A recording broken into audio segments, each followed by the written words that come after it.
pemasangan relay pada ini kabel-kabelnya. Ini springnya putus tapi tak sambung pakai kabel biasa, nggak apa-apa kok ya. Mungkin ada kendala, silahkan komen di bawah ya. Ini loh urut-urutannya kabelnya.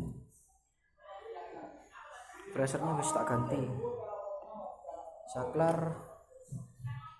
pakai pulsar, bisa on off, charger,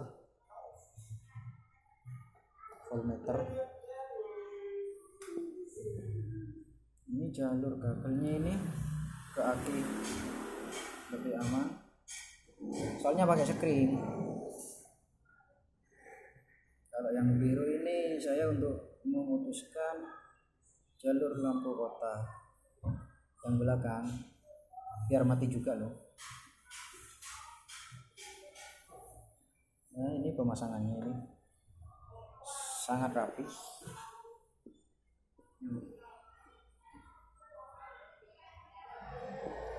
Ini tinggal penempatan relay. Kita cari tempat yang paling aman. Misalkan ada yang keliru, silahkan komen ya teman-teman.